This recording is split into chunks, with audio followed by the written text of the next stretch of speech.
All right, let's talk about one of the most important things in our lives, connection.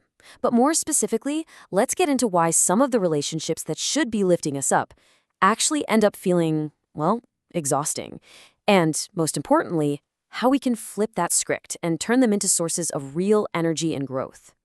I mean, you know the feeling, right? You really care about someone, but after spending time with them, you just feel wiped out. It's this weird kind of relational burnout, and if you've ever felt it, you're not alone. It's when that feeling of connection starts to feel less like a joy and, honestly, a lot more like a job. And this is the idea that changes everything. See, we so often think that connection is about intensity, the drama, the passion, the constant back and forth. But what we're going to unpack today is that the connections that last, the ones that truly nourish us, are built on something way more powerful and a lot quieter: alignment. Okay, so before we can really get what alignment is, we've got to look at the flip side. What exactly makes a connection feel so draining? Let's pull back the curtain and see what's really going on inside these fragile bonds.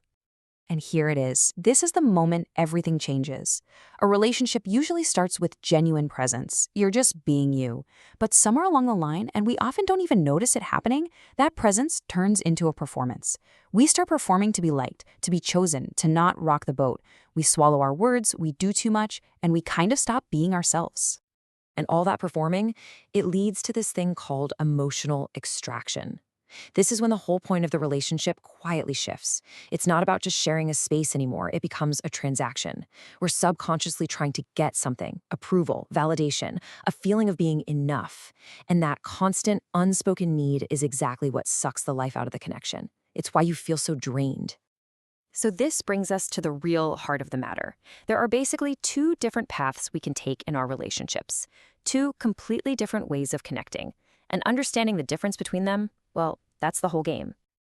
So on one hand, you've got validation bonds. You can think of these as bottom up. They come from a place of feeling empty and you're looking to someone else to fill you up. But on the other hand, you have alignment bonds. These are top down. They come from a place of feeling whole already and you're looking to share that with someone else. And look at this. When you put them side by side, it's just night and day.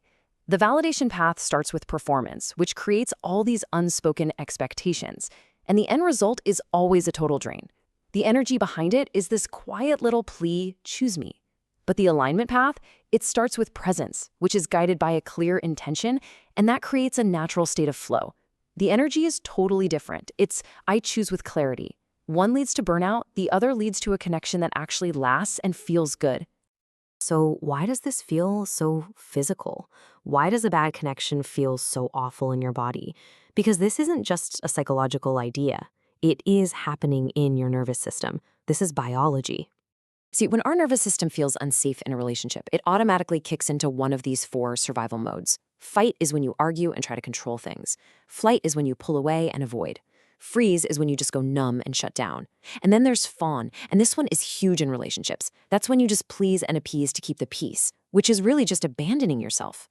And in any of these states, true connection is literally impossible. And here's the big punchline. Validation bonds feel so exhausting because they are built on survival. You're constantly stuck in a low-grade state of fight, flight, freeze, or fawn. Your body isn't trying to connect. It's just trying to survive the interaction. No wonder it's draining. An aligned bond, though, creates the exact opposite.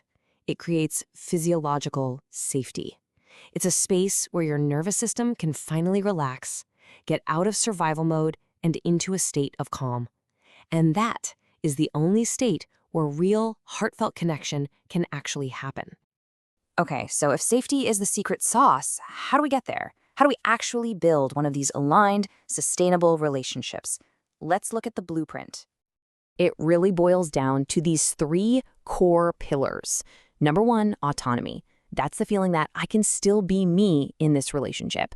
Number two is agency. That's knowing I am consciously choosing to be here, not just going along with it. And number three, safety. That's the trust that I can be my real self here without being punished for it. And this pyramid shows you how it's all built. But look closely, what's the foundation? It's not the other person, it's self-alignment. This is an inside-out job. You have to be right with yourself first. Once you have that solid foundation, then you can build a structure of shared intention. And from there, you can finally reach that peak of shared flow. Okay, so this all sounds great in theory, but how do we actually do this? In the real world, in the middle of a tense conversation? This last part is all about the practical tools you can start using today. If you remember nothing else, please remember this. It's the golden rule. When your nervous system is freaking out, you are in survival mode. You are not in relating mode. You simply cannot have a connecting conversation until you've calmed your own system down first. And regulating yourself doesn't have to be some big, complicated thing. It can be this simple. Before you say anything, just pause. Take one intentional breath. Feel your feet on the floor and ground yourself. And only then, after you've done that, do you speak. This little sequence can change absolutely everything. The next big practice is this. Stop assuming people know what you're thinking and start articulating it. There's a great line that says, unspoken expectations are just resentment in incubation. They're guaranteed to blow up later. The only way to prevent that is to clearly and kindly say what you need, what you intend, and what your boundaries are. And here's a tool, something you can literally say. Just imagine starting a tough conversation with this. It completely changes the energy in the room. You're immediately telling the other person, hey, we're on the same team here. My goal is to connect with you. It creates safety right from the start. And here's another incredibly powerful one for when things get heated. Do you see what this does? You're holding a really clear boundary. I won't be spoken to like that. But at the same time, you're reinforcing your desire to connect. You're not building a wall. You're just clearly redirecting the conversation back to a healthier place. So I want to leave you with this question to think about. What would actually change for you in your life, your friendships, your family, your work, if you truly believed that you could have deep, amazing connection without having to sacrifice pieces of yourself to get it? That's the promise of alignment, and it's a possibility that's available to every single one of us.